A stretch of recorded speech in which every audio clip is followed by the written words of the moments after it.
मित्रों नमस्कार प्रणाम। मैं हंसराज चौधरी, संस्थापक श्री नवग्रह आश्रम सेवा संस्थान, आप सभी लोगों को चरण वंदन करता हूं, प्रणाम करता हूं और स्वतंत्रता दिवस की जो कल 15 अगस्त बीता उसकी बहुत बहुत आप लोगों को बधाई देता हूं। मित्रों आज मैं कैंसर पे जो अभी लेटेस्ट जो रिसर्च हुई है इन दिनों में, उस नवीनतम रिसर्च के जो कुछ बातें आई है या कुछ डॉक्टरों ने, ऑन्कोलॉजिस्ट ने, जो एलोपैथी वालों ने भी, आयुर्वेद वालों ने भी, हमारे श्री नवग्रह आश्रम सेवा संस्थान ने भी और कुछ होम्योपैथी में भी कुछ लोगों ने जो कैंसर में रिसर्च की है, उस रिसर्च के अकॉर्डिंग मैं आपको ये दो जो वीडियो है, वो श्रृंखला है भाग 1 और भाग 2, ये दोनों वीडियो मैं आप लोगों के लिए अपलोड कर रहा हूँ। इसको बहुत ध्यान से देखें। खास तौर से जिनके परिवारों में कैंसर है उनको इन चीज़ों को समझना बहुत जरूरी है। वो अगर इन चीज़ों को समझेंगे तो निश्चित रूप से इसका लाभ जो है वो पेशेंट को मिलेगा। पहली जो रिसर्च हुई है वो रिसर्च ये हुई है कि जो पेशेंट कीमो ले रहे हैं, खास तौर से गले का और मुंह का कैंसर जिसमें है, और उसमें अगर वो लगातार कीमो ले रहे हैं या लगातार रेडिएशन ले रहे हैं, रेडिएशन करवा रहे हैं, सिकाई करवा रहे हैं जिसको कहते हैं, तो उसके बाद में ऐसे रोगियों को का जो ठीक होने का प्रतिशत है वो बहुत तेजी से गिरा है। ये बहुत सच्चाई है।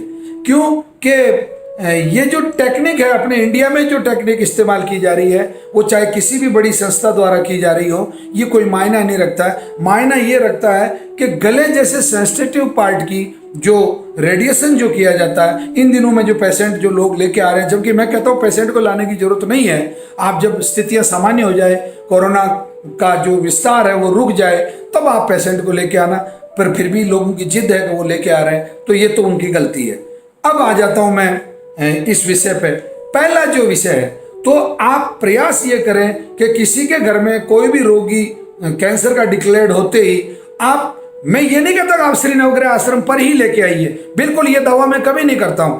आपका अगर आपको लगता है कि हम वैज्ञानिक तरीके से काम कर रहे हैं, हमारे यहाँ के रिजल्ट बहुत अच्छे, तो आप यहाँ आइए। अगर हमसे भी कोई ज्यादा अच्छे परिणाम दे रहा है तो आप वहां जा सकते हैं। इसमें किसी प्रकार का कोई व्यापारिक विज्ञापन नहीं है। बिल्कुल साफ सुथरा आदमी हूँ, गांव का रहने वाला हूँ, किसान का लड़का हूँ और आयुर्वेद का विद्यार्थी हूँ, और कैंसर में परिणाम दिए हैं हमारे श्री नवग्रह आश्रम सेवा संस्थान ने। तो आप एक बार यहाँ की जानकारी जरूर लें। इलाज चाहे आप यहाँ से करवाएं चाहे दूसरी जगह से करवाएं, और यहाँ से करवाते हैं तो आपका स्वागत है, दूसरी जगह करवाते हैं तो कोई नाराजगी नहीं है। यानी कि ये दूसरी जो बात है कि आपको विश्वास होना जरूरी है कि आपका पेशेंट कहाँ ठीक होगा और कैसे ठीक होगा। अब इसी श्रृंखला में एक दूसरी जो बात साइंटिस्टों ने जो बताई है, एक्चुअली होता क्या है कि कैंसर जब किसी हिस्से में होता है, किसी भाग में होता है, जैसे मान लो आपके ब्रेस्ट में कैंसर हुआ, तो ये कैंसर क्या करता है कि अपनी जड़ें पसारता है। जड़ें मतलब आप इसको ध्यान से सुनने की कोशिश करना कि होता तो ब्लड के थ्रू है, कैंसर होता तो खून के थ्रू है। जैसे आपके खून में नेगेटिव सेल्स जो है, उन्होंने नेगेटिव सेल्स ने अपनी एक कॉलोनी बना ली, एक गांठ बना ली, एक लिम्फ नोड बना ली। वो चाहे हॉजकिन लिम्फोमा के रूप में बनाई, चाहे नॉन हॉजकिन लिम्फोमा के रूप में बनाई, वो एक लिम्फ नोड्स जो बन गई, गांठ जो, जैसे आपको मानना कि आपके उदाहरण दे रहा हूं कि आपके जैसे स्तन में गांठ बन गई, तो स्तन में गांठ बनने के बाद में ये कैंसर क्या, ये लेटेस्ट रिसर्च है जो मैं आपको बता रहा हूं, ये कैंसर क्या करता है कि जिस तरीके से अच्छे खून को और बुरे खून को लाने के लिए सिराएं और धमनियां जो काम करती है, जो रक्त सिराएं जिनको कहा जाता है, वो काम करती है, ये कैंसर ऐसी बदमाशी करता है कि नई रक्त शिराओं का निर्माण कर लेता है। ध्यान से सुनना, नई रक्त शिराओं और धमनियों का निर्माण कर लेता है, और वो नई रक्त शिराएं और धमनियां वो जिस जिस हिस्से में होके जाती है, जैसे ब्रेस्ट का कैंसर है तो वो जैसे शोल्डर में होके जाएगी, तो शोल्डर को भी कैंसर से प्रभावित कर देगी। जैसे उदाहरण के लिए आपके लीवर में हुआ मान लो, तो लीवर से वो क्या करेगी कि लीवर के आसपास में जो दूसरे हिस्से हैं, जैसे पकाशय है, अग्नाशय है, आमाशय है, बड़ी आंत है, छोटी आंत है, तो ये सिराएं और धमनियां उस रक्त वाली कोशिकाओं के खून को लेके वो उन अंगों से होके गुजरती है, और वो धीरे धीरे वो दूसरी जो मुख्य सिराएं हैं उनके साथ मिल जाती है। मतलब एक कितनी चालाकी है इस कैंसर की, मतलब राक्षस है ये। तो राक्षस जितना दिमाग से काम करता है उतना मनुष्य उतना दिमाग नहीं लगाता है, और नहीं लगाता इसीलिए हमेशा राक्षस परेशान करते हैं मनुष्यों को। यही काम ये कैंसर करता है।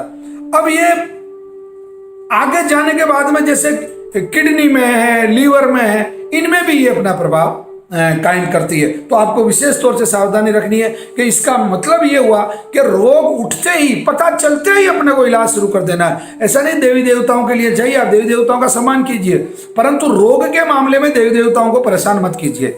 उनको तो उनकी आस्था है, बिल्कुल रखिए। मैं खुद भी आध्यात्मिक व्यक्ति हूँ, आस्तिक व्यक्ति हूँ, रखना चाहिए, परंतु किसी की जान पे बन आए ऐसी आस्था आपको नहीं रखनी है। आपको तो औषधि देनी है, और रोगी जब औषधि लेगा तो निश्चित रूप से ठीक होगा। एक बात। दूसरा, एक डॉक्टर की भाषा में, अगर मान लो जैसे जो डॉक्टर अपनी जिस भाषा में मतलब आपसे बात करते हैं, तो वो रिश्तेदारों को, पड़ोसियों को और सभी लोगों को ये दोहराते हैं, इस बात को वो दोहराते रहते हैं। बोले ये मल्टीपल हो गया, ये सेकेंडरी स्टेज पे आ गया, ये थर्ड स्टेज पे आ गया, ये फोर्थ स्टेज पे आ गया, अब ये पेशेंट नहीं बचेगा, इसको तो ALM है, इसको तो मतलब मल्टीपल है, ये माइलोमा है। ये इस तरीके के जो शब्द डॉक्टर जो आपको बता रहा है, अरे भैया डॉक्टर की तो भाषा है ये, इस बात को बहुत अच्छे से समझिए। डॉक्टर कहता है भाई आपको ब्लड कैंसर हो गया, डॉक्टर कहता है आपको मल्टीपल हो गया, डॉक्टर कहता है आपको थर्ड स्टेज पे है। ये सब बातें डॉक्टर साहब बता रहे हैं आपको, ठीक है। उनका बताना तो उचित है, बिल्कुल उचित है, वो बार बार कहेंगे कि भाई इस लेवल का कैंसर, परंतु आपको ये भाषा सीख के डॉक्टर से या नर्स से या कंपाउंडर से, उनसे ये भाषा सीख के इस भाषा का उपयोग पेशेंट के सामने आपको लगातार नहीं करना। मैं ये समझाना चाह रहा हूं, आपको बार बार ये रिपीट नहीं करना पेशेंट के सामने कि आपको तो मल्टीपल कैंसर हो गया, आपको तो सेकेंडरी स्टेज क्रॉस कर गया, आपको तो थर्ड स्टेज में आ गया, आपको तो फोर्थ स्टेज में आ गया, डॉक्टर तो ये कह रहा था कि आपके बचने के चांसेस बहुत कम है। ये बात पेशेंट को नहीं सुनानी मेरे भाई। पेशेंट को सिर्फ इतना बताना है कि आपको कैंसर भर है, और डॉक्टर ऐसा कह रहा था कि कैंसर ठीक हो जाएगा। ये जो पॉजिटिविटी है, ये जो सकारात्मकता है, ये सकारात्मकता आपको देना जरूरी है। आपको पेशेंट के सामने इन बातों को बार बार दोहराने से, ये बाकायदा रिसर्च हुई इसलिए बता रहा हूं मैं आपको कि कुछ ऐसे पेशेंट थे जिनको बार बार नहीं बताया गया। ये तो बताया जाना आवश्यक है, इस बात का मैं समर्थक हूं कि पेशेंट को आप सामान्य तरीके से बता दें कि भाई आपको कैंसर है और आप ठीक हो जाएंगे, परंतु ये नहीं बताना कि आपको कैंसर है। वो कहेगा मुझे क्या बीमारी है, आप कहोगे आपको पता नहीं ऐसी बीमारी है जो आपको बताना जरूरी नहीं है, तो अपने आप ही वो समझ जाएगा कि मुझे कैंसर है। तो आपको बताना जरूरी है कि आपको कैंसर है, परंतु उसके सामने ये बार बार माइलोमा है, MLM है, ब्लास्ट रेट है, या मल्टीपल कैंसर है, या मल्टी ऑर्गन फेल्योरिटी है, ये इस तरीके के शब्दों को आपको पेशेंट के सामने बार बार नहीं दोहराना है। इससे पेशेंट की जो मानसिकता है वो बहुत कमजोर होती है, और वो जो उसमें जो लड़ाई लड़ने की जो क्षमता होती है वो कम हो जाती है।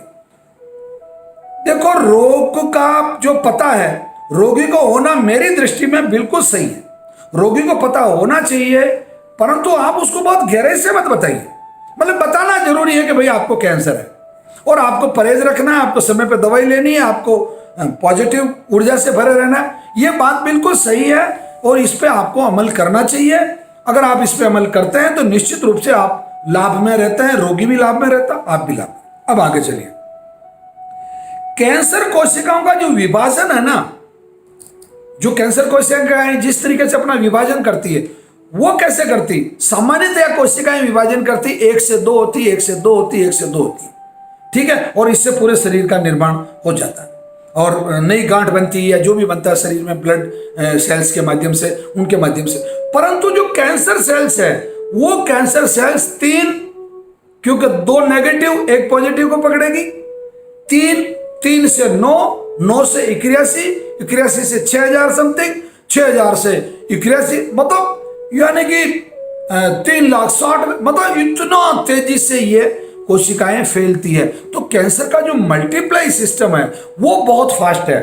तो इस बात से रिसर्च ये हुई है, रिसर्च के साइंटिस्टों ने ये कहा कि अगर कैंसर को शुरुआती दौर में जब वो बहुत ज़्यादा स्पीड नहीं पकड़ी हो उस मल्टीपल होने की, उन कोशिकाओं ने अपना, जब तक कि वो सेकेंडरी ना बने, मतलब प्राइमरी ही रहे, एक ही अंग में रहे जहाँ निर्मित हुई है, तो उस समय कैंसर के ठीक होने के जो प्रतिशत है वो बहुत ज़्यादा बढ़ जाता है। और ये श्री नवग्रह आश्रम की रिसर्च टीम ने भी हमारे को बाकायदा ये डाटा दिया है कि सर हमारे यहाँ हम अपन जो पेशेंट सुनते ही यहाँ आ गए, यहाँ तक कि कुछ पेशेंट ऐसे भी आते हैं जो बायोप्सी भी नहीं करवाते हैं, मतलब उनको वो आते हैं, उनके लक्षण दिख जाते हैं और वो अपना इलाज शुरू करवा लेते हैं, और बाद में हम उनको बोल देते हैं भाई आप ब्लड से टेस्ट करवा लो, तो वो खून से जब जांच करवाते हैं तो उसमें कैंसर आता है। मतलब इसमें कोई दो राय नहीं है कि अगर आप मार्कर टेस्ट करवाते हैं तो उसमें कैंसर का पता चलता है, बाकायदा अच्छे अच्छे साइंटिस्ट इस बात को मानते हैं। तो मार्कर टेस्ट बिल्कुल ऑथेंटिक है, तो वो पता चल जाए बस बात खत्म हो गया, कैंसर है, और वो दवाई ले रहे हैं, वो बहुत जल्दी ठीक हो जाता है। और ऐसे 95% रोगी ठीक हुए हैं, 95% पेशेंट जिनको पता चलते ही उन्होंने श्री नवग्रह आश्रम की औषधि लेना शुरू कर दिया, परहेज शुरू कर दिया और वो ठीक हो गए। तो अब मैं इसके भाग 2 में आपको और भी कैंसर के बारे में जो नई नई रिसर्च हुई है वो आपको बताऊंगा। वीडियो मेरा हमेशा पूरा अंत तक देखा करें, क्योंकि कई चीजें ऐसी होती है जो जानकारी में आप सोचते हैं चलो 2 जानकारी मिल गई, नहीं, पूरा सुने, पूरा समझे। और श्री नवग्रह आश्रम यूट्यूब चैनल को सब्सक्राइब रखें और श्री हंसराज चौधरी यूट्यूब चैनल को सब्सक्राइब करें। धन्यवाद, प्रणाम, नमस्कार।